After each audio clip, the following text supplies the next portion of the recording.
Doctor என் குழந்தைக்கு 3.5 வயசு ஆகுது, இன்னும் பேச ஆரம்பிக்கல, இது நார்மலா அப்படின்னு நிறைய பேரண்ட்ஸ் கேட்டு வராங்க. எந்த ஏஜ் வரைக்கும் குழந்தைங்க பேசலன்னா நார்மல், எந்த ஏஜ்ல இருந்து பேச ஆரம்பிக்கணும், அப்படி டிலேடா இருக்குன்னா அதுக்கான சொல்யூஷன் என்ன, அதை பத்தி இந்த வீடியோல பார்க்கலாம்.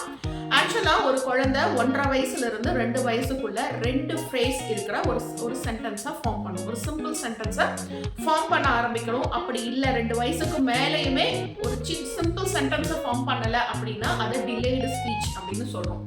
3 வயசு குழந்தை மேபி அம்மா சொல்லலாம், அப்பா சொல்லலாம், எனக்கு தண்ணி வேணும், எனக்கு பசிக்குது, அந்த மாதிரி சிம்பிள் சென்டென்ஸை சொல்லல அப்படின்னா நம்ம அதை ஒரு அலார்மிங்கா எடுத்துட்டு அதுக்கான சொல்யூஷன் என்னன்னு பார்க்கணும்.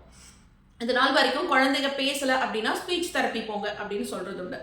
ஆக்சுவலா ஸ்பீச் தெரப்பி அப்படிங்கிறது ஒரு குழந்தைய தொடர்ந்து ஒரே வகையான சென்டென்சஸ் எல்லாம் பேச வச்சு ஒரு அனிமலை ட்ரெயின் பண்றது மாதிரியான ஒரு தெரப்பி. அது எந்த வகையிலும் ஒரு குழந்தை தானா டெவலப் ஆகிறத மாதிரியான ஒரு எஃபெக்ட் அதில் கொடுக்க முடியாது.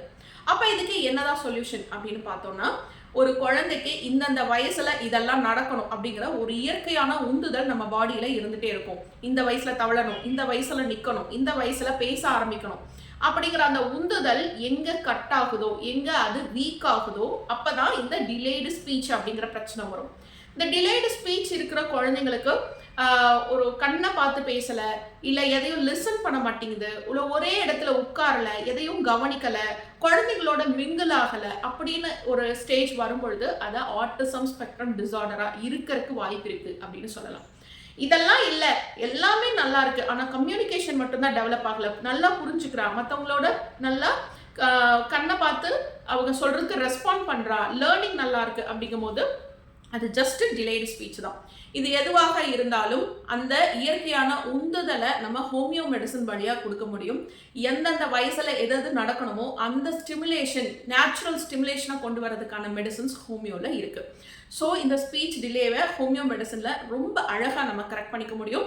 ஸ்பீச் டிலே மட்டும் இல்லை, நிறைய பிஹேவியரல் இஷ்யூஸ், ஒரு குழந்தை அதிகப்படியாக கோவப்படுது, நிறைய கத்துது, தேவைக்கு அதிகமாக பயப்படுற குழந்தைகள், ஒரு புதுசா இருக்கவங்களோட மிங்கிள் ஆகாத குழந்தைகள், இல்ல புது இடங்களுக்கு போக பிடிக்கல, யாராவது ஒரு புது மனுஷங்களை பார்த்தா பயப்படுது, இந்த மாதிரி பிஹேவியரல் இஷ்யூ இருக்கிற குழந்தைகளுக்கும் ஹோமியோ மெடிசன்ல நேச்சுரலா நம்ம கியூர் பண்ணிக்க முடியும். தேங்க்யூ.